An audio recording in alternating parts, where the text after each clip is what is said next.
तो हमेशा जीविका की सबसे पहली दिक्कत थी, तो वो फोटोग्राफी के द्वारा हमने अपनी जीविका कमानी जारी रखी और विचारधारा को भी फैलाते रहे। तो सबसे बड़ा तो एक यही चैलेंज था। उसके बाद के सब चैलेंज हम झेल सकते हैं। ये था कि सही कार्य चलते रहिए, मंजिल किसी न किसी रूप में मिल जाएगी, लेकिन आप जब शरणागति के भाव से करते हैं तो ये सब टेंशन ईश्वर पर छोड़ के चलना पड़ता है। महत्व वही समझेगा जिसके कर्मों का उसका अनुसार होगा। नमस्कार जी, आप देख रहे हो क्रेशिया टीवी। मैं हूं मंजीत सिंह। एक बार फिर एक नए मुद्दे और नए मेहमान के साथ आपके सामने हाजिर हैं। हम पहुंचे हुए हैं वेलबिंग हेल्थ ऑर्गेनाइजेशन की स्टेज के ऊपर, जहां जो आपको पहले मालूम ही है, हमारी बहुत सी वीडियो में आपने देखा होगा, जिनको विश्व प्रसिद्ध डॉक्टर वीरेंद्र सिंह भुल्लर जी चला रहे हैं। वहां पे एक ऐसे शख्स से मुलाकात हुई है, उनके बारे में कुछ बताना चाहूँगा। वो अवेकन इंडिया मूवमेंट में बहुत अच्छे लेवल पे काम कर रहे हैं पहले से ही। राजीव दीक्षित जी के जितने भी विचारधारा है, जो भी उनकी आइडियोलॉजी है, उनको उनका प्रसार और प्रचार कर रहे हैं। वो उनके बारे में जानते हैं और उनसे बात करते हैं। सबसे पहले तो सर बहुत बहुत धन्यवाद है आपका हमारे स्टूडियो में। सर नमस्कार। नमस्ते। वीरेंद्र सिंह जी हमारे पास पहुँचे हुए हैं, तो सबसे पहले हम जानते हैं थोड़ा उनके बारे में। वीरेंद्र जी, कुछ हमारे दर्शक जानना चाहते हैं, आप कैसे इस जो मुहिम है उनके साथ जुड़े, तो क्या आपकी लाइफ में ऐसा चेंज आया? पहले आपसे आपके बारे में जो पढ़ा कि आप एक नॉर्मल तरह से लाइफ, रोज़मर्रा की लाइफ चल रही थी आपकी, बहुत अच्छा खासा काम चल रहा था, तो ऐसा क्या हुआ जब आपने राजीव दीक्षित जी को सुना और आप इसमें इतना ज़्यादा डीप में चले गए कि प्रॉपर आपने एक मुहिम चला दी, बहुत सा यूथ आपके साथ जुड़ चुका है, तो उसके बारे में कुछ बताना चाहिए। देखिए, मैं यही कहना चाहूँगा कि आपने कहा नॉर्मल लाइफ थी, और एक्चुअली नॉर्मल अब है, पहले अब नॉर्मल थी। और जो जीवन में सब कुछ सही नहीं चल रहा था, इसीलिए मुझे लगता है कि एक राह थी जिसमें बहुत सारे लोगों को ये प्रतीक्षा होती है कि उनके जीवन को बेहतर बनाने के लिए कोई ऐसी आवाज़ एक होती है, कोई ऐसा एक समय होता है जब उसके जीवन का यूटर्न होता है। मुझे लगता है राजीव भाई की आवाज़, राजीव भाई का ज्ञान मेरे जीवन के लिए इतना महत्वपूर्ण था कि उनकी बात सुनने के बाद हमें ये एहसास हुआ कि जो हम लोग जीवन जी रहे हैं वास्तव में वो नॉर्मल नहीं है, जो हम समझ रहे थे नॉर्मल है। क्योंकि अंदर से अपने अंदर बीमारियों को पलते हुए हम महसूस कर रहे थे, उनका बीज बोआ जा चुका था कि आगे चलकर बीमारियां लगेंगी। तो शायद वो पिछले जन्म के कुछ कर्म होंगे, अधूरे हमारे कार्य होंगे, जो शायद क्रांतिकारी के रूप में हम कुछ काम कर रहे होंगे जो अधूरे रह गए होंगे। तो उसके लिए बस प्रेरणा मिली उनकी आवाज़ सुनकर, और हमें लगा कि जो जिस बात ने, जिस ज्ञान ने हमें फ़ायदा किया, जिसने हमें लाभ पहुंचाया, वो ज्ञान सब तक पहुंचना चाहिए। और उसके लिए बहुत सारी चीज़ें, बहुत सारे परिश्रम सब करना पड़ा, लेकिन अंत में जब उद्देश्य आपका स्पष्ट होता है तो बीच में सब ये मैटर नहीं करता कि क्या कठिनाइयाँ आई। तो बहुत तरह की कठिनाइयाँ, लेकिन फिर भी मुझे लगता है आज लोगों तक राजीव भाई के विचार को पहुंचाने में काफ़ी हद तक हमने जो है करोड़ों लोगों तक पहुंचाने का एक माध्यम हम बने हैं। मैंने कहा मैं ही बनाऊँ अकेला, बहुत सारे लोग हैं जो काम कर रहे हैं, उसमें से मैं भी एक भूमिका अपनी निभा पा रहा हूँ। तो सर, जैसे मान लीजिए आपने उनकी आइडियोलॉजी को फॉलो किया, उसके बाद में आपने प्रॉपर अपनी लाइफ को उसके अंदर जोक दिया, तो हम नॉर्मल जब लाइफ जी रहे होते हैं उसको इतना ज़्यादा यू टर्न आना, उसमें इम्प्लीमेंट कर पाना, उसमें बहुत सी कठिनाइयाँ आती हैं। तो वो जो कठिनाइयाँ थी उसके बारे में थोड़ा आप बताना चाहोगे? देखिए, कठिनाई तो सबसे पहली तो यही आती है कि जीविका की विचारधारा आपके लिए महत्वपूर्ण है, परिवार के लिए नहीं। परिवार के लिए उसके प्रभाव जब पड़ेंगे तब महत्वपूर्ण होगा, लेकिन एकदम से आप किसी इनकम को छोड़कर और विचारधारा में आ जाते हैं तो आपका जो प्रायोरिटीज़ है, प्राथमिकता बदल जाती है, तो उसका ध्यान देना बहुत ज़रूरी है। तो बहुत सारे साथी मुझे पूछते हैं, तो मैंने कहा मेरे पास अपनी फ़ोटोग्राफ़ी का ज्ञान का बैकअप था, तो फ़ोटोग्राफ़ी के ज्ञान को मैंने प्रोफेशन बनाया क्योंकि मुझे शौक़ था उसका। तो उस तरह से बैकअप मेरा था, इसीलिए मैं वो हिम्मत कर पाया। ये था कि थोड़ा जल्दी हिम्मत कर ली, कुछ दिनों में करता, लेकिन थोड़ा जल्दी हो गई। तो बैकअप अपने जब जितने कोई भी व्यक्ति जब इस तरह से आता है, तो मैं हमेशा उनको भी सुझाव ये देता हूँ कि आर्थिक रूप से आपकी कितनी सुदृढ़ता है, उसके हिसाब से आपको हमेशा। मैंने आज सुबह बात कर रहा था फिर, जैसे कि एक स्लॉथ बेयर होता है, वो जब पेड़ पे चढ़ता है, वो चार उसके पकड़ने के, तो वो कहते हैं कि पेड़ से गिरता नहीं है कभी भी। क्यों नहीं गिरता है? कि जब तक उसके तीन जगह से वो सही से नहीं पकड़ लेगा, वो चौथा पैर को आगे बढ़ाने के लिए उठाता ही नहीं है। तो जब तक हमारे बैकअप हमारे पास अच्छा सा ना हो, हम किसी भी विचारधारा में आने के लिए जीविका की व्यवस्था हमेशा करके रखें। उस जीविका के बाद आप जब भरे पेट से जाते हैं और अच्छे से आप मतलब अगर अपनी व्यवस्था खुद करके जा पाते हैं तो आगे वाले भी सम्मान करते हैं। तो हमेशा जीविका की सबसे पहली दिक्कत थी, तो वो फोटोग्राफी के द्वारा हमने अपनी जीविका कमानी जारी रखी और विचारधारा को भी फैलाते रहे। तो सबसे बड़ा तो एक यही चैलेंज था, उसके बाद के सब चैलेंज हम झेल सकते हैं। नहीं, जीविका का तो जैसे आपने बोला, चलो वो तो आपने एक परमानेंट कर लिया उसका सोल्यूशन, लेकिन होता क्या है जब हम क्रांतिकारी सोच रखते हैं, क्रांतिकारी वे के ऊपर चलते हैं, तो बहुत से ऐसे साइंटिस्ट हुए हैं, अगर मैं जिक्र करूं जितने भी पर्सन हुए हैं, तो उनको बहुत सी कठिनाइयों का सामना करना पड़ता है। उन पे प्रेशर रहता है, मेंटली प्रेशर रहता है, सोशली प्रेशर रहता है, गवर्नमेंट का अलग से होता है वो।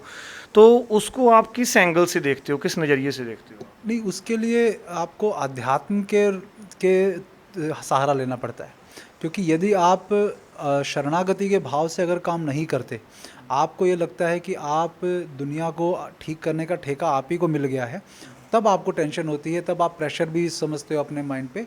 हमें लगता है कि हम इस काम में ईश्वर के किसी मर्जी से आए हैं और उसके लिए हम जो भी काम करते हैं ईश्वर को समर्पित करके चलते हैं। ये कि सिर्फ कहने की बात नहीं, ये फैक्ट है, क्योंकि मेरे साथ बहुत सारे लोगों ने इस काम में आए, वो सब के सब इस विचारधारा से आए कि हम ये कर डालेंगे, हम वो कर डालेंगे। कोई लक्ष्य बना के नहीं चला, ये था कि सही कार्य चलते रहिए, मंजिल किसी न किसी रूप में मिल जाएगी। लेकिन आप जब शरणागति के भाव से करते हैं तो ये सब टेंशन ईश्वर पे छोड़ के चलना पड़ता है।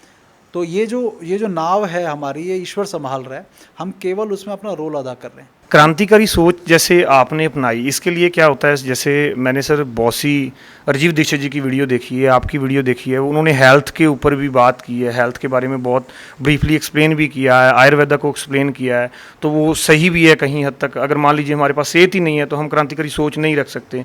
जब तक आदमी शरीर से पाहिज है तो वो प्रॉपर बॉडी उसका वर्क नहीं कर रही है, तो वो कहीं ना कहीं रुकावट डालती है उसके रास्ते में।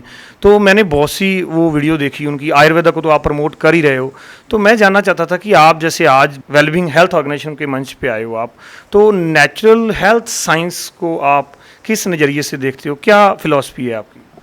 देखिए, नेचुरल हेल्थ साइंस का यही है कि जो हमारा सब कुछ प्राकृतिक ही रहा है। हमारे यहाँ पर भारत में कभी भी वेस्ट मैनेजमेंट की ज़रूरत नहीं पड़ी, क्योंकि वेस्ट हम जनरेट ही नहीं करते थे। अब ये तब से प्राकृतिक की हम बात करने लगे, जब प्रकृति से दूर हो गए तभी हम प्राकृतिक होने की बात करेंगे। जब हमारा जीवन प्राकृतिक था तब तो अब महत्व यही है कि हमें अपने पंच महाभूतों के ऊपर कर्जा चढ़ाना बंद करना पड़ेगा। मूल में जो हम प्राकृतिक में बहुत कुछ बोल सकते हैं, लेकिन मूल में यही है कि पंच महाभूत जो हमारे हैं, हम जब तक उन पर ऋण चढ़ाते रहेंगे अपनी दिनचर्या के द्वारा, तो तब तक हमें प्राकृतिक साइंस की तरफ जाने का कोई औचित्य नहीं है।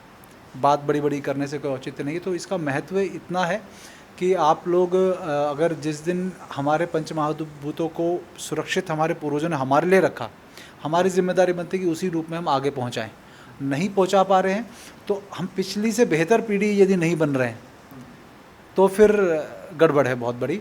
जो शायद अप्राकृतिक दिनचर्या जो हम अपना रहे हैं शहरीकरण के कारण, और मैं इसमें लोगों की गलती नहीं मानता, इसमें बड़ी है कि जो पूरा षड्यंत्र रचा गया अंग्रेज़ों के समय से, धीरे धीरे पाश्चात्यकरण जो आया तो हमने उसको ज़्यादा महत्व दिया। बस उसी को मुझे लगता है कि आपकी जो संस्था है, हम जो है सब मिलकर इस तरह के काम कर रहे हैं जिसमें बस लोगों को उसका महत्व समझाने की कोशिश कर रहे हैं। और हमें लगता है कि महत्व वही समझेगा जिसके कर्मों का उसका अनुसार होगा, कि उसको सदकर्म उसके हैं तो उसको समझ में आएगी बात। क्योंकि राजीव भाई को करोड़ों लोगों ने सुना, लेकिन हम जैसे ही कुछ लोगों के जीवन में यू टर्न क्यों आया, उसका कारण ये है कि हमारे सदकर्म होंगे ऐसे कि ईश्वर चाहता था कि हम उस बात को समझ पाएँ। तो नेचुरल साइंस जो है वो आप केवल उसका एफर्ट कर सकते हैं कि नेचुरल साइंस लोग अपनाएं, लेकिन बाकी जिस तरफ दिशा में जा रहे हैं लोग, उसके लिए जब तक उनको आप आदर्श नहीं स्थापित करेंगे अपने जीवन में, यदि आप बातें करने के अलावा कि मैं खुद सिर्फ मुझे किताबी बातें बोलनी हैं जो मैं खुद जीवन में नहीं अपनाता, तब तक लोग नहीं विश्वास करेंगे। तो इसका महत्व बनाने के लिए खुद को आपको उसके अंदर खपाना पड़ेगा। तो ये सबसे बड़ा महत्व है। तो जितना हो सके यथासंभव आपको पंच महाभूतों पे कर्जा ना चढ़ाने की टेक्निक्स और जीवनचर्या खुद को अपनाकर लोगों को प्रेरणा देनी पड़ेगी। तो जैसे आपने बोला कि जी प्रेरणा देनी पड़ेगी, अभी अंग्रेज़ों ने आपने बोला कि एक जो स्ट्रक्चर रचा है जो आपके द्वारा बोला गया, तो उसमें आप जहाँ पंजाब में अभी हम बैठे हुए हैं, पंजाब में तो बहुत से लोग हैं जो फ़ॉरेन को अभी भी जा रहे हैं, बाहर जाके वो आप चाहते हैं कि बाहर जाके हमारा एक अच्छा जो सेटअप बन जाए, हम वहाँ ज़िंदगी जियो पाए।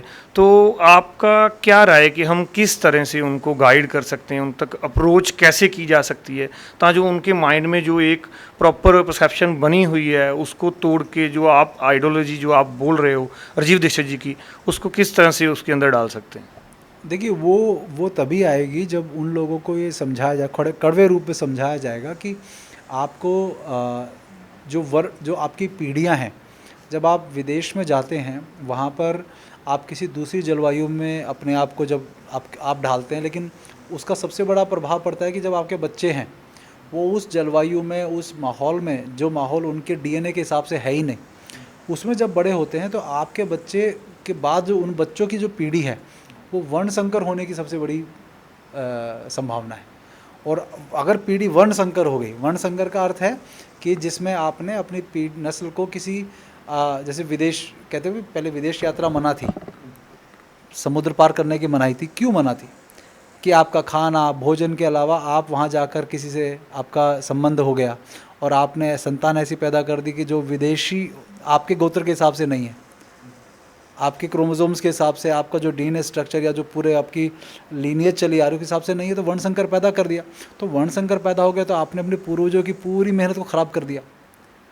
तो ये जिस दिन उनको समझ में आएगा, क्योंकि मेरे पास फ़ोन आते हैं कि हम चाहते हैं पैसा तो खूब कमा लिया, क्योंकि पैसे की एक बार आदत पड़ जाती है, आप उसके बाद पैसा आपके लिए महत्व का नहीं रहता, उसके बाद बाकी चीज़ें महत्व की होती है कि हमारे बच्चों को हम जो जीवन शैली देना चाहते हैं वो नहीं दे पा रहे हैं। यहाँ पर गाय का दूध देना चाहते हैं, नहीं देना चाह रहे, उदाहरण के तौर पे पैसे से आप गाय का दूध खरीद लेंगे, लेकिन आप वो जलवायु कहाँ से देंगे उनको?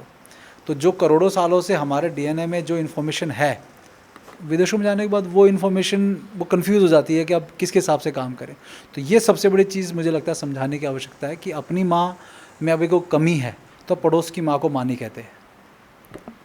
तो यही हो रहा है आज की, कि भारत में ये कमी है, वो कमी है। तो हमें लगता है कमी सब देशों में है, लेकिन अपनी माँ अपनी ही होती है, पड़ोस की माँ पड़ोस की ही होती है। तो जैसे आपने बोला सर कि समुंदर के पार जाने की इजाज़त नहीं थी, तो आप क्या चाहते हैं कि अभी भी वो इजाज़त नहीं होनी चाहिए, सभी एक अलग अलग उनके पास एरिया हो, वहीं काम कर पाएँ, सभी ऐसे डेवलप हो, सभी इक्वलिटी की बात करते हैं, जैसे सभी का एक ही एजेंडा हो, एक एजेंडे के नीचे सभी इकट्ठे हों, एक सही सबके ऊपर इम्प्लीमेंट हो सारा काम। तो क्या आप इसके खिलाफ है? इसमें बुरा क्या है? नहीं, बुरा ये नहीं है कि आपको अब तो वो संभव नहीं है, लेकिन आपको मूल में पता होना चाहिए कि ये गलत है। आप कर रहे हो मजबूरी में, अब हम मान लीजिए फ़्लाइट में ट्रैवल करना पड़ रहा है, कार में भी ट्रैवल कर रहे हैं, हमें पता है ये गलत है, इसकी वजह से पॉल्यूशन हो रहा है, लेकिन हम ये सोचे कि जो गलत काम करने वाले हैं वो तो कार और फ्लाइट से फटाफट पहुंच के अपने सारे गलत काम कर रहे हैं, लेकिन हम लोग उसको नहीं करें। तो भावना ये है कि आपको पता होना चाहिए कि मैं जो कर रहा हूँ गलत है, मजबूरी में मुझे करना पड़ रहा है, तो वो आप उसे समझा सकते हो। लेकिन आप ये मूल में इसमें अब कि मैं ना ट्रैवल करूँ, जितना संभव हो ना ट्रैवल कीजिए। लेकिन अगर आपको ये लगता है कि इसके बिना मेरा काम नहीं चलने वाला, आज के समाज में तो बहुत सारी चीज़ों की छूट मिल गई है। आप शादी करे बिना भी, आप जो काम पहले शादी के बाद होता था, बच्चे पैदा करना, शादी के बिना भी आप आईवीएफ के थ्रू बच्चे पैदा कर रहे हैं। गलत तो वो भी है, गलत मर्डर करना भी लोग कर रहे हैं। तो बात यह है कि आपको पता होना चाहिए कि ये चीज़ गलत है जो मैंने किया। तो अपने पूर्वजों के जो संस्कारों को अगर आप किसी तरह से धूमिल कर रहे हो, कुछ दिनों के लिए आप व्यापार करने चले गए और फिर वापस आ गए, वो चलेगा, लेकिन अपना पीढ़ियाँ इधर पीढ़ी वहीं बस गए तो वो दिक्कत है। उसके खिलाफ नहीं है, लेकिन आपको मूल में पता होना चाहिए कि एग्जैक्टली ये चीज़ इसका अर्थ क्या होने वाला है आगे। तो दूरगामी प्रभाव होने चाहिए, पता होने चाहिए आपको क्या होने वाला है। जो एक्चुअल में सर, जैसे मान लीजिए हम किसी और एरिया में जाते हैं, आपने बोला कि कोशिश करें कि ट्रैवल नहीं करना चाहिए, तो हम जाते हैं, हमको उनके बारे में पता चलता है, उनकी संस्कृति के बारे में चलता है, उनको हमारी संस्कृति के बारे में चलता है। तो अगर बात करें तो किसी भी एरिया का जो सभ्याचार होता है, जो उनके रीति रिवाज होते हैं, वो सिमिलर नहीं रहते, थोड़े थोड़े चेंज होते रहते हैं, आधुनिकता का उसके ऊपर असर आता रहता है। तो अगर ये चीज़ होगी, मेरे को तो ये लगता है जैसे ये चीज़ होगी, हम सभी मिल बांट के एक साथ के साथ चल रहे हैं, मिलवर्तन हमारा ज़्यादा हो रहा है, तो वो एक नया समाज सिरजा जाएगा, उसमें सभी के रीति रिवाज सेम होंगे, सभी एक जैसे होंगे, सभी को इक्वलिटी होगी। तो इसमें बुराई क्या है? आप किस एंगल से उसको बोलते हैं? इक्वलिटी शब्द जो है ना, उसके साथ प्रॉब्लम है। हर कोई इक्वल पैदा नहीं होता। मतलब कोई व्यक्ति अलग मानसिकता से पैदा होता है, कोई अलग मान सबको अब इक्वल आप कर देंगे तो गलत गड़बड़ हो जाएगी। कहीं भी किसी भी धर्म में कहीं भी इक्वालिटी की बात नहीं है, उचित बंटवारे की बात है, उचित होना चाहिए। तो अब बड़ी प्रॉब्लम ये है कि हम लोग ये सोचते हैं कि सब कुछ एक जैसा हो जाए। ये स्टैंडर्डाइजेशन में ही सबसे बड़ी जीत है इन षड्यंत्रकारियों की। अगर आप जैसे मैंने कहा मोगा हुआ, आपका कोई बड़ा शहर हैदराबाद हुआ, आपका चेन्नई हुआ, दिल्ली हुआ, आप उन शहरों में जाइए, आप देखेंगे कि सारे शहर एक जैसे दिखने लग गए हैं। ये जो स्टैंडर्डाइजेशन है, ये इन इंडस्ट्रीज़ की जीत है। हमारे विविधता थी, एक गांव की अलग विविधता है, दूसरे कुछ 50 किलोमीटर दूर गांव में अलग विविधता है। इसी वजह से भारत को ये कभी जीत नहीं पाए, क्योंकि उनको हर कदम पे, हर 10 किलोमीटर 20 किलोमीटर बाद उनको नई स्ट्रेटेजी अपनानी पड़ती। तो जब पूरे देश को आप एक जैसा बना देंगे तो उनके लिए एक चीज़ सब जगह लागू करना आसान हो जाएगा ना। तो ये जो स्टैंडर्डाइजेशन है ये नहीं होने देना है, विविधता चाहिए। इसीलिए हमारे यहाँ बैलगाड़ी वगैरह बनाए कि आप जैसे चींटी होती है, चींटी अपनी जीविका के लिए कितनी दूर जाती है, कुछ मीटर जाएगी।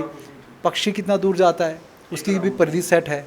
ऐसे जानवर भी जाएगा, परिधि सेट है। तो इंसान की भी एक परिधि सेट होनी चाहिए जिसके बाहर वो ना जाए।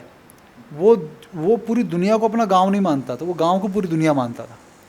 और इसी कारण से लाखों सालों सर्वाइव भी कर पाए।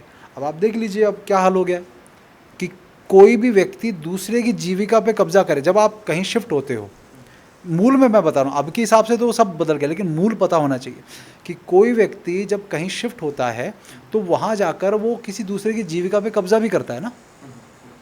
अगर कोई एक गांव में 10 कुम्हार हैं कि दूसरे एक कुम्हार कहता है जी मुझे इस गांव में नहीं रहना, तो पहले कहते जी हुक्का पानी बंद हो जाएगा। पहले ऐसे नहीं होता था कि आप गांव छोड़ के किसी दूसरे गांव में बच जाओ, नहीं, दूसरा गांव एक्सेप्ट करता था। कुछ सालों के बाद उसको आते थे, भाई मेरी बहुत बड़ी मजबूरी है। जब पिछला गांव अप्रूव करता था तब दूसरे गांव में शिफ्ट होने की अनुमति मिलती थी कि भाई कुछ कांड करके नहीं आया, ये कुछ अच्छे उसके कारण आया, ये चाहता है कहीं और बसना, तब होता था। इसीलिए कहते कि हुक्का पानी बंद हो गया तो समाज में कोई आपके पास बैकअप नहीं है कि किसके पास जाओगे आप। अब क्या, गांव से उठ के दिल्ली में चले जाओ, दिल्ली में हर तरह की सुविधा मिलेगी, किसी को कोई फ़र्क नहीं पड़ता आपने कुछ वहाँ गलत काम करके आए हो, या गोत्र से बाहर विवाह करके आए हो, या किसी का मर्डर करके आए हो, या कुछ और दुराचार करके आए हो, कोई फ़र्क नहीं पड़ता। तो ये नगर जो हैं उस गांव की व्यवस्था को ख़राब ही किया करने के लिए बनाए गए। इसलिए बड़े नगर हमारे देश में कभी बसा भी नहीं गए। तो मूल ये है कि आपकी परिधि सेट होनी चाहिए। दूसरे पे की संस्कृति पे कब्जा, वो दूसरे की जीविका पे कब्जा करना, वो हमारे यहाँ अलाउड नहीं था। क्योंकि मूल क्या है, गांव का मूल क्या था, सम्मानजनक जीविका की व्यवस्था। जीविका की व्यवस्था तो आज भी हो रही है, लेकिन क्या वो सम्मानजनक है? कोई सिक्योरिटी गार्ड की नौकरी कर रहा है, क्या वो सम्मानजनक है? तो गांव में आपकी सम्मानजनक जीविका की व्यवस्था थी, जो आज कोई एश्योर नहीं कर पा रहा है। जो व्यक्ति गांव से उठकर नौकरी करने जाता है, उसको गांव के जैसा सम्मान, गांव के जैसी आबो हवा नहीं मिल रही। तो मूल में ये मैं कह रहा हूँ, आप समझो जो इसका मूल क्या है, कि कहीं जाने का मतलब आप वहाँ संस्कृति से रूबरू हो रहे हो, लेकिन क्या आप अपना सब कुछ छोड़कर उनका अपनाने को तैयार हो? और क्या आपका गलत था इसलिए वो आप अपना रहे हो?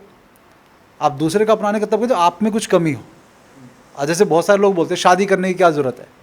भाई शादी जैसा इंस्टीट्यूट लाखों सालों से चला आया है, तो अगर आप शादी को कह रहे हो बेकार है, चलो ठीक है, उसकी बजाय आप ऑप्शन क्या दे रहे हो? क्या बिना शादी करे लिव इन रिलेशनशिप का जो मॉडल दे रहे हो वो लाखों सालों सस्टेन कर पाएगा? 500 साल के बाद ही चलो लाखों साल छोड़ो, कर पाएगा? नहीं कर पाएगा। तो जब कुछ आप छोड़ रहे हो तो तब छोड़ रहे हो, या तो उसमें कुछ कमी है तब छोड़ रहे हो। तो ये नहीं करना है। हम ज्ञान प्राप्त करने के लिए मैं लोहार बन सकता हूँ, लोहार की कला सीख सकता हूँ, लेकिन लोहार नहीं बन सकता। पहले ये था। सही है। तो नहीं, अगर आपने जैसे बोला कि मान लीजिए हम ज़्यादा एक दूसरे अलग सेगमेंट के, अलग सभ्याचार के लोगों को मिलते हैं, तो उसमें क्या होता है कि हमारा आप कब्जा करने की प्रवृत्ति, हाँ, विदेश में जा रहे हैं या हाँ विदेश में जा रहे हैं। जैसे आपने बोला कि अगर मान लीजिए दूसरी जगह पे जा रहा है, पहले ये गुमार था, वो दूसरी जगह आपने जो एग्जांपल दिया कि वो नहीं जा पाता था, वहाँ पे वो एक्सेप्ट नहीं करते थे। तो अगर मान लीजिए आपकी बात की जाए तो अभी उसको कंपटीशन में लिया जा रहा है कि मान लीजिए एक जगह पे दो पैरेलल काम कर रहे हैं तो कंपटीशन में आ गया। तो अगर मैं तब की बात करूँ, जब आप पहले की बात कर रहे हो, तो तब भी बहुत से राजे महाराजे हुए, उन्होंने जंगें युद्धें की हैं, उन्होंने भी कब्जा करने की कोशिश की। वो तो परसेप्शन तब भी उनके माइंड में थी, तभी से वो चलता आ रहा है। नहीं, ये बहुत बड़ी मिसकंसेप्शन है कि आपने जो है अपने कब्ज़ा करने के लिए हमारे लोग लड़े। कब्ज़ा अपने सिर्फ बाउंड्रीज़ को बढ़ाने के लिए किया जाता था बस। कब्ज़ा करके आप उस पे, जब तक कि बाहर के आक्रमणकारी नहीं आए, इवन मैं मुग़लों को भी ये कहूँगा कि इस भारत में वो आए तो उन्होंने भारत की मूल व्यवस्थाओं को नहीं छेड़ा। अगर आप 1820 तक भारत के हर गांव में, अंग्रेज़ों का जो सर्वे कहता है, भारत के हर गांव में एक गुरुकुल या स्कूल था, जिसे हम गुरुकुल बोलते हैं, वो स्कूल बोलते थे। एक स्कूल था। तो 1820 मतलब अगर मुग़लों ने इतना राज किया, उसके बावजूद हमारे गाँव में 1820 तक भी गुरुकुल बचे हुए थे। इसका मतलब क्या था कि उन्होंने जो है मूल व्यवस्थाओं को नहीं छेड़ा।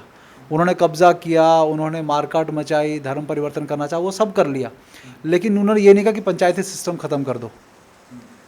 तो ये जो राजा महाराजाओं का कब्ज़ा होने की जो बात है, इसको अलग दृष्टिकोण से लोगों को दिखाया जा रहा है कि वो कब्ज़ा करते थे लोगों ने। ऐसा नहीं था। जिस देश में यदि राजा लड़ते ही रहते थे हमेशा, उस देश में शास्त्रों का इतना रचना कैसे हो जाएगी? उस देश में इतने जो पुराणों की रचना कैसे हो जाएगी? तो जिस देश के ज्ञानी हमेशा ही लड़ते रहे थे, तो वो इतना रचना नहीं हो सकती। तो इस देश में ये जो सब अपनी बाउंड्रीज बढ़ाने का भी एक तरीका था, जिसमें उसके अंदर भी मर्यादाएं थी, वो सबका पालन करके होता था। उसको मूल को नष्ट करने के लिए नहीं होता था कभी भी हमला। ये है मूल में। जी जी बिल्कुल, आपका एक पॉइंट ऑफ व्यू अलग है, नज़रिया है अलग, एक दुनिया को देखने का हर आदमी का अलग होता है। तो इसके अलावा आप वैक्सीनेशन के ऊपर बहुत बड़े लेवल पे बोलते हो, एंटी वैक्सीनेशन जैसे कैंपेन में भी आप वैक्सीनेशन के ऊपर बहुत सारी ये डिबेट का विषय बना रहता है। ठीक है, एक तरफ से बोला जाता है कि ये घातक है बॉडी के लिए, ये अच्छा नहीं है। अगर मैं दूसरी तरफ बात करूं, जब MBBS डॉक्टर, MD जो दिग्गज डॉक्टर हैं, जब उनके बारे में बात की जाती है, उनसे बात की जाती है, उनसे वैक्सीन के बारे में बात की जाती है, तो वो ये प्रूफ देते हैं कि सर इसमें कोई बुराई नहीं है, ये प्रॉपर सही तरह से काम करेगा। और इसके अलावा अगर बात की जाए तो वो बोलते हैं कि हमारा जो बच्चा है, वो सर्टिफिकेट दिखाते हैं साथ में, बोले हम अपने बच्चों को लगा रहे हैं, अगर इतना ही हार्मफुल होता तो हम अपने बच्चों को क्यों ये चीज़ देते, अगर ये इस तरह से काम करता है। तो जो हमारी जितनी भी जनता है, जो जितने भी लिसनर हैं, वो कंफ्यूज रहते हैं इन दोनों में कि वो सच क्या है, वो उसको किस तरह से वो जज करें कि उनको मालूम चले जे सच्चाई क्या है। देखिए, ये कभी भी वैक्सीन का जो विषय है ना, ये इसलिए नहीं कि MBBS डॉक्टर कह रहा है इसलिए सही है, या MBBS डॉक्टर कह रहा है इसलिए गलत है। हमने हमारे यहाँ पर कभी भी वैद्यों की कोई जाति नहीं हुई। हर जाति के अपने वैद्य हुआ करते थे। तो इस कारण से क्या था कि ये किसी एक की बपौती नहीं थी कि ये व्यक्ति ही चिकित्सा के बारे में बोलने का अधिकारी है।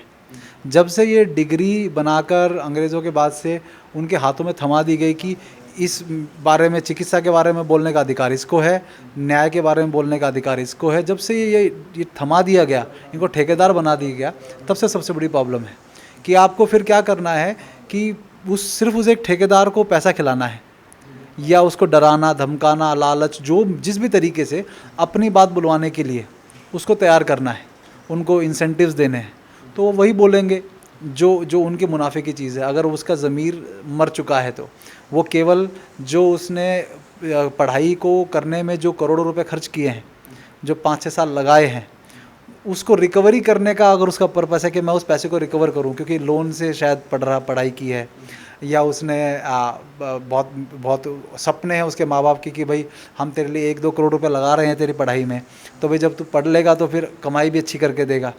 तो वो अच्छी कमाई करने के लिए उस प्रोफेशन में आया, तो आप उससे उम्मीद मत करिए कि वो आपको सही राय देने वाला है किसी भी विषय पे। मैं सिर्फ वैक्सीन की बात नहीं कर रहा। तो हम ये कहते हैं कि उस डॉक्टर की नीयत क्या है, पैसे का रिटर्न, तो उसकी जानकारी पे भरोसा करने की आवश्यकता नहीं है। समाज की भलाई के लिए वो जो हिपोक्रेटिक ओथ लेकर आया है, उस हिपोक्रेटिक ओथ का भी यदि सही से पालन कर लें वो लोग, तो मुझे लगता है इस देश में मेडिकल प्रोफेशन में जो आज पूरा गड़बड़ है वो ना हो। तो वैक्सीन के बारे में जो कन्फ्यूजन है लोगों को, उसके लिए सिर्फ और सिर्फ एक माध्यम है कि दोनों पक्षों में पढ़ा जाए और अपने जीवन में उसको उतारा जाए। जब तक आप उदाहरण, अब मेरे बच्चों को वैक्सीन नहीं लगा है, तो मैं अगर दुनिया को कहूँ वैक्सीन नहीं लगवाना और अपने बच्चों को मैं उसमें वैक्सीन लगा के रखूँ, तो नहीं हो पाएगा। और उदाहरण है कि उनकी ज़्यादा अच्छी से हेल्थ है, तो करके देखिए। जिन लोगों ने वैक्सीन नहीं लगवाए हैं उन लोगों के बच्चों को देखिए, उनके बच्चों की विलक्षणता देखिए, उनकी बुद्धि देखिए, इम्यूनिटी की स्टेटस देखिए, तब विश्वास करिए। करे बिना नहीं होगा, अध्ययन करे बिना। मैं भी कहने लगूँ कल को कि मुझे मान लीजिए कोई धमकी आ जाए, मुझे कोई लालच दे दे, मेरे पास कोई विकल्प ही ना छोड़ा जाए कि भाई आपको वैक्सीन के बारे में ये कहना है कि आप कल से ही बोलना शुरू करिए वीरेंद्र जी कि वैक्सीन लगवाना शुरू करो। तो मैं सबको यही कहता हूँ, मेरी हाँ या ना से फ़र्क नहीं पड़ना चाहिए। आप अध्ययन करो, हम आपको वो कंटेंट भेजेंगे, अपना विवेक उत्पन्न करो, स्पून फीडिंग नहीं चलेगी। जब तक हम अध्ययन के वजह से अपना विवेक उत्पन्न नहीं करेंगे, लोग जो है आप किसी के पीछे चलकर उसकी या हाँ ना के हिसाब से अपना निर्णय जब तक लेते रहेंगे, गड़बड़ है बहुत बड़ी। तो विवेक जब तक उत्पन्न नहीं, विवेक अध्ययन से उत्पन्न होगा। और माता पिता यदि बनने निकले हैं आप, तो माता पिता बनने के लिए कम से कम अध्ययन करने के कम का, या कोई और ने अध्ययन किया उसको मानना तो पड़ेगा, किसी तरफ तो आप जाएंगे। तो हमारे सामने उदाहरण है, बच्चे जो वैक्सीन लिए हुए ज़्यादा बीमार पड़ रहे हैं, जो वैक्सीन नहीं ले रहे हैं वो कम बीमार पड़ रहे हैं। तो ये सामने उदाहरण देखिए, अध्ययन करिए, विवेक उत्पन्न करिए, तो ये कन्फ्यूजन अपने आप दूर हो जाती है। इतनी बड़ी कन्फ्यूजन है नहीं है। तो मैं मान के चलूँ कि नेचुरल हेल्थ साइंस में, जैसे नेचुरल हेल्थ साइंस में काम कर रहे बहुत से लोग, एक्चुअल में होता क्या है, मैंने भी ऐसी बहुत सी संस्थाओं से इंट्रोड्यूस हूँ। जैसे अभी काम कर रहे हैं डॉक्टर बिशवरूप रॉय चौधरी जी, डॉक्टर वीरेंद्र सिंह बुल्लर जी, डॉक्टर अमर सिंह जाट जी, ऐसे बहुत से चेहरे हैं जो काम कर रहे हैं। उनके साथ जितने भी पर्सन जुड़े हुए हैं वो वैक्सीनेशन के एंटी है, वैक्सीनेशन नहीं लगवा रहे हैं। तो अगर इनके बीच में भी बात की जाए तो बहुत सी चीज़ों में सिमिलरिटी नहीं मिलती है इनकी भी। तो जैसे आपसे आपकी मैंने जितनी भी स्पीचेस सुनी, जितनी भी वीडियो, तो उसमें आप दूध के बारे में बोलते हो कि गाय का, जो देसी गाय का दूध है वो आपके लिए बहुत अच्छा है। तो अगर दूसरी तरफ देखा जाए डॉक्टर वीरेंद्र बुल्लर जी के बारे में, जहाँ डॉक्टर बिशवरूप रॉय चौधरी जी, तो वो अवॉइड करते हैं। वो बोलते हैं कि दूध नहीं लेना चाहिए, वो जो जितना भी है जानवर के जरिए कोई भी फीड आ रहा है तो वो नहीं लेना है, वो एक तरह का लिक्विड मास है। तो उनका ये मानना है। अब जितने भी दर्शक हैं वो अलग अलग जानकारी जितनी भी इकट्ठी कर रहे हैं, तो वो इसमें कंफ्यूज हो जाते हैं। इसको थोड़ा मैं चाहता था कि आप एक्सप्लेन कर पाए कि दूध अच्छा है या नहीं अच्छा है, आपकी क्या राय है इसके बारे में? देखिए क्या होता है ना कि चीज़ों का फैशन आता है, ये फैशन है। दूध ना पीने की बात का, वीगन एक फैशन है। तो जब तक हम किसी फैशन को ट्रेडिशन मानने लगेंगे कि ये होता आया है ऐसा या गलत था, तो हम सबसे पहले देखें कि इसके मूल में कि जिन लोगों ने दूध पीने की बात कही, क्या वो मूर्ख थे या हम ज़्यादा समझदार हैं। जब तक इस पे नहीं तोला जाए, हम ये नहीं कहें कि विश्वरूप जी बोल रहे हैं या कोई और बोल रहा है या मैं हाँ कर रहा हूँ और वो ना कर रहे हैं, उसका नहीं देखना है। आप ये देखिए कि हमारे जो शरीर को चलाने का जो मैनुअल है, जो आयुर्वेद जिसको हम कहते हैं, उस आयुर्वेद में उसके विषय में क्या लिखा है। यदि आप देखेंगे तो या तो आयुर्वेद के ग्रंथ झूठे हैं, तो वो अगर ग्रंथ झूठे नहीं है तो फिर या तो आज की जो बात कही जा रही है वो फैशन के लिए कुछ दिन चलेगी, फिर वापस जड़ों पे आना पड़ेगा। अब सर, तो इस तरह से आपको समझना है कि जो गाय का दूध है, मतलब दूध के लिए भी विश्वरूप रॉय चौधरी भी अच्छे मित्र हैं मेरे, और उनके साथ भी मेरा एक वीडियो हुआ था। तो मैंने उनसे ये बात पूछी, तो उन्होंने ये कहा कि भाई गाय के दूध पीने वाले मेरे पास बीमार होकर नहीं आते। उनका उत्तर देने का एक तरीका था। हालांकि उन्होंने ये नहीं कहा कि मैं जो गाय दूध पीने के लिए मना कर रहा हूँ वो सही है, लेकिन उन्हें तो हमें ये अपने आप में बात है कि भाई वो भी अंदर मानते हैं कहीं ना कहीं, लेकिन उनकी एक पद्धति है जिस पद्धति के हिसाब से दूध पीना, तो बाज़ार का दूध पीने के लिए मना कर रहे हैं। वीरेंद्र बुल्लर जी भी मना कर रहे हैं, और भी बहुत, खादरवली जी भी मना करते हैं, बहुत सारे लोग मना करते हैं। लेकिन मुझे लगता है दूध का मतलब बाजारू दूध, देसी गाय का भी दूध यदि मना कर रहे हैं, फिर से वो तर्क देते हैं कि मांसाहार में आता है। तो हमें लगता है कि ये एक तर्क जो है कहीं भी तर्क संगत मुझे नहीं लगता है। क्योंकि आप जब अपनी माँ का दूध पी रहे हैं, तो जब जानवर कह के आप गाय के, कि गाय भी जानवर है, उसके थनों से दूध आ रहा है वो, तो माँ का भी दूध हम पी रहे हैं, तो वो भी मांसाहार हुआ। और जानवरों का, गाय तो हम जानवर नहीं कहते हैं उसको, लेकिन वो सारे बहुत का दूध का महत्व लिखा हुआ है आयुर्वेद में। इसका मतलब ये नहीं है कि वो त्याग वाला, या जो हमारी इवन कच्चा खाने के लिए भी बोला जाता है, कच्चा खाओ जैसा प्रकृति ने कहा है। तो प्रकृति में तो हम नंगे पैदा हुए थे, तो कल को कहने लग जाएंगे कि नंगे रहना शुरू करो क्योंकि प्रकृति में नंगे पैदा हुए थे, तो वो तो नहीं जचता है ना। तर्क देने को जितने मर्जी दे लीजिए, तर्क देने में, तथ्य देने में और सत्य में फ़र्क होता है। तो आजकल के लोग जो हैं वो शब्दों के साथ खेल लेते हैं, और जिन लोगों के पास खुद का शब्द भंडार या ज्ञान थोड़ा, मतलब ये नहीं कि कम है, मतलब नहीं होता है जब तक नॉलेज, तो वो किसी के बहुत अच्छे दिए हुए तर्क में अपने आप को उलझा हुआ महसूस करते हैं, तो कन्फ्यूजन वहाँ आती है। स्पष्ट रहिए कि जो हज़ारों लाखों सालों से हमारे वेदों में लिखा गया, हमारे और ग्रंथों में लिखा गया, आयुर्वेद के ग्रंथों में जो ऋषि मुनियों ने लिखा है, उसके ऊपर विश्वास करना ज़्यादा महत्वपूर्ण है, बजाय इसके कि मेरे जैसे कोई आया है या कोई और जो फैशन की तरह भी आए हैं कुछ बात कह रहे हैं। तो यदि मैं उन वेदों की बात कर रहा हूँ, उन ग्रंथों की बात कर रहा हूँ, तो मेरा विश्वास कर सकते हैं आप। यदि मैं उसके विपरीत बात करके अपने आप को फेमस करने के लिए वो बात कह रहा हूँ, तो मेरी बात को इग्नोर भी कर सकते हैं आप। ये मतलब मैं स्पष्ट बात बोल रहा हूँ, किसी को अगर उसकी वजह से परेशानी है, लेकिन मूल बात तो यही है।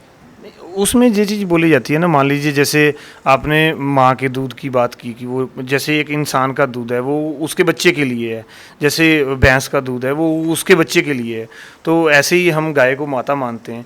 तो गाय का जो दूध है वो उसके बछड़े के लिए है। अगर हम उसके बछड़े को वो दूध नहीं पिला रहे हैं, उसको दूध ना पिला करके इंसान वो दूध एक तरह से छीन रहा है, तो वो गलत बात मेरे को भी लगता है। उसके बारे में क्या कहना चाहते हैं? नहीं, उसके दो पहलू हैं। पहली बात तो ये कि जैसे आप ये मान के चलिए, बैल है, आप ट्रैक्टर लेकर आए, आपके पास बैल की उपयोगिता ख़त्म हो गई, ठीक है ना। अब क्या बैल कहाँ जा रहे हैं? हाँ, बैल अभी ज़्यादातर तो सड़क पे जा रहे हैं, कुछ ऐसे करके जहाँ वो कत्ल खाने में जा रहे हैं, रियलिटी है। तो जिस चीज़ की उपयोगिता हमारे साथ उसका कनेक्शन है, जो लिखा गया है कि हम गाय को माता मानते हैं, वो बहुत कारण है उसके। कि गाय ऐसा जीव है जो आपके घर में रहता है तो आपके साथ एक सदस्य की तरह रहता है। आप उसका जब दूध पी रहे हो तो वो दूध आप बन जाते हो, वो दूध नहीं रहता ना, आप उसी दूध वगैरह की वजह से आप बने हो। तो आपका सदस्य, तो आपके घर में कुछ गलत होता है उसकी आंखों में भी आंसू आते हैं। तो ऐसा जिसके साथ आपका कनेक्शन है, आप उसका दूध छीन कर पीने की भावना के साथ दूध नहीं पी रहे आप। अगर आपने, कई लोग बोलते हैं हमने गौशाला खोली है, अब गौशाला खोली है तो एक्चुअली में उन्होंने डेयरी खोली होती है। अब डेयरी खोलकर यदि आप उसका बछड़े को कम से कम दूध पिलाकर ज़्यादा ज़्यादा दूध बेचने के से कर रहे हो, तो ऐसे लोगों का तो मैं भी विरोध करता हूँ, ना मैं उनसे दूध कभी लूँगा। लेकिन आप पहले, अब तो होने लगा है कि एक डेयरी खोल दी, पहले तो ये कॉन्सेप्ट ही नहीं था ना। पहले तो ये था कि सबके घर में गाय थी, तो वो अपने सदस्य की तरह उसे मानता था। तो जो गाय का बछड़ा होता था उसको भी अच्छा दूध पिलाकर बैल बनाना है खेत के लिए, तो वो उसको भी अच्छा दूध पिलाना पड़ेगा। तो उसका भी नियम होता था कि जब बच्चा पैदा होता था तो तीन थन उसके, एक थन अपना, फिर कुछ दिनों बाद जब वो चारा खाना शुरू कर देता है थोड़ा बच्चा, तो उसको दूध की ज़रूरत उतनी कम रहती है, तो बाकी का दो थन का उसका, दो हमारा, ऐसे करके बाकायदा नियम था उसका। तो छीन कर पीने की अब प्रवृत्ति मतलब सिर्फ दूध के काम में नहीं आ गई, बहुत सारे कामों में आ गई है कि केवल मुनाफा करने के लिए करना है, मुनाफा कमाना है, बस वो मैटर करता है। अब गाय के बछड़े को चाहे उसके लिए मार कर उसमें भूसा भरवा कर और उसको गाय के सामने खड़ा कर दो जिससे वो दूध देती रहे, ऑक्सीटोसिन का इंजेक्शन लगा के लेती रहे। अब ये विकृतियाँ अगर आ गई हैं तो हम उसके मूल को गाली नहीं दे सकते ना। कि अगर मैं कहता हूँ हर काम में गलत लोग घुसे हुए हैं, आज स्वदेशी के काम में भी गलत लोग घुसे हुए हैं जो मिलावटी सामान बेच रहे हैं, तो हम ये कहते हैं स्वदेशी का कॉन्सेप्ट ही गलत है, तो ये तो गलत हो जाएगा। हम कोशिश करें कि हम ऐसे व्यक्ति से दूध लें जो हमारी जान पहचान, हमारे सामने गाय के बछड़े का सम्मान करते हुए वो उसको कत्ल खाने में ना भेजता हो और वो दूध अच्छा दे, तो उसका दूध पीने में कोई नुकसान नहीं है। मैं भी, जो लोग गाय के बछड़े को सही से नहीं करते, और बड़ी बात एक और है ना कि गाय यदि मान लीजिए आप दूध नहीं पियोगे, बछड़ा अकेला उतना दूध नहीं पी सकता। आप अगर एक गौ अंक है इसका गीता प्रेस का, आप उसके पढ़ोगे उसको, तो 100 साल पहले की मैं बात कर रहा हूँ, एवरेज 15 से 20 लीटर दूध गायों में होता था हमारे यहाँ, एवरेज। तो किसी में 10 भी होता होगा, 5 भी होता, किसी में 20 भी होता होगा, 25 भी होता होगा। तो जब 20 लीटर दूध है, बछड़ा कैसे पी जाएगा? ये आज के हिसाब से हम क्या करते हैं, 2-3 पीढ़ी का देखते हैं, उसके हिसाब से अपना पूरा इन्फ्लुएंस हम निकाल लेते हैं, गलत है वो। आप देखिए 100 साल पहले यदि 20 लीटर एवरेज था, तो कोई गाय 20 लीटर दूध लेके घूम रही है, उसका बछड़ा तो मर जाएगा सारा दूध पी के। तो उस दूध का क्या करेंगे आप? तो आपके लिए उस दूध की उपयोगिता है, आप उससे मिठाई भी बना सकते हो, आप उससे औषधि भी बना सकते हो, सब कर सकते हो। लेकिन प्रॉब्लम कहाँ आएगी? जब आप उस गाय का जो है अपने जो उपयोगिता है ख़त्म कर दी वीगन के नाम पर कि अब दूध ही नहीं पियेंगे, तो अब जो है दूध से भी उसकी उपयोगिता ख़त्म हो गई। तो घर में गाय रखने का क्या औचित्य रह गया? कहाँ जाएगी वो? बैल की तरह, सांड की तरह सड़क पे जाएगी या कहाँ जाएगी? कत्ल खाने जाएगी। तो आप मुझे बताइए कि हम उसकी उपयोगिता ख़त्म करके उसका भला करने का प्रयास कर रहे हैं या क्या कर रहे हैं, मुझे तो समझ में नहीं आता। तो मैं ये कहता हूँ, अगर अहिंसक रूप से गाय का दूध आपको मिल रहा है तो आप उस अहिंसक को पालन करने वाले लोगों को बढ़ावा दीजिए, जिससे लोग कहें कि हम तभी तुमसे दूध लेंगे यदि ऑक्सीटोसिन का इंजेक्शन नहीं लगा रहे हो, या बछड़े को भी दूध पिला रहे हो, या बछड़ी। अब तो इतना बुरा हाल हो गया है, मतलब मैं रामदेव एक ऐसी टेक्निक पे सरकार के साथ मिलकर काम कर रहे हैं कि केवल बछड़ी ही पैदा हों, बछड़े पैदा ही ना हो। मतलब जो हम इंसान लड़का पैदा हो लड़की पैदा ना हो, होता है ना कि लड़की को जिसके लिए हमने नियम बना दिए, हम ठीक उसका ऑपोजिट गायों के साथ करना चाह रहे हैं। तो आप मुझे बताइए, प्रकृति खिलवाड़ नहीं है सिर्फ? तो उपयोगिता ख़त्म जिस दिन आपने कर दी, कहीं ना कहीं गोहत्या में भागीदार बनने वाला काम है। जी, नेचुरल तरीके से आप चाहते हो कि प्राकृतिक के साथ चला जाए और नेचुरल हेल्थ साइंस के जरिए चला जाए। तो बहुत खुशी हुई सर, आपने हमें अपना जो कीमती समय दिया। तो जाते हुए मैं एक चीज़ जानना चाहता था आपसे, बहुत से दर्शक जुड़े हुए हैं हमारे चैनल के माध्यम से, आप क्या मैसेज देना चाहोगे उनके, किस तरह से लाइफस्टाइल के बारे में कुछ कम शब्दों में क्या मैसेज देना चाहोगे? नहीं, मैसेज तो यही रहेगा कि आप लोग अपनी क्षमता अनुसार काम करें। जो क्षमता नहीं है दूसरे की नकल करके उस काम को, समाज के काम को ना करें। और अपने जो प्राकृतिक लाइफस्टाइल के लिए केवल एक लक्ष्य जो बनाना है वो ये कि आपकी पीढ़ी आपसे बेहतर बने। जिस दिन ये लक्ष्य लेके चलेंगे आप सब काम सही करेंगे। आदर्श आपको बनना ज़रूरी पड़ेगा। आप ये नहीं कर सकते कि मैं शराब पीऊँ और मैं मांसाहार करूं और मेरा बच्चा वो ना करे, मुझे तो आदत पड़ गई है। इस बहाने के साथ अपने बच्चों को, अगर आपको लगता है नहीं कर सकते तो बच्चे पैदा भी मत करिए। तो ये सबसे बड़ा लाइफस्टाइल कि आपने ऑर्गेनिक बच्चे, जिसको मैं आज एक शब्द मैं बोलता हूँ मैं, कि ऑर्गेनिक बच्चे पैदा करने जो आपसे बेहतर बने।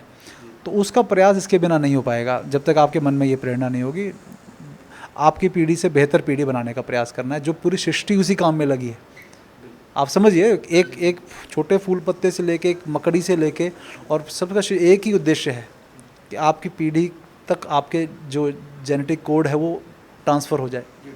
वो अगर नहीं हो रहा है तो गड़बड़ है।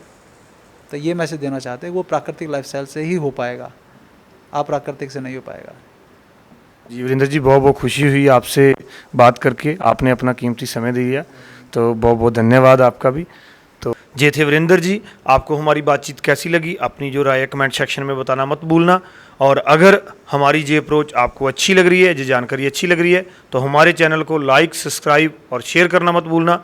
नेक्स्ट टाइम फिर मिलेंगे नए मुद्दे और नए मेहमान के साथ। तब तक लिए मुझे दो इजाज़त। धन्यवाद।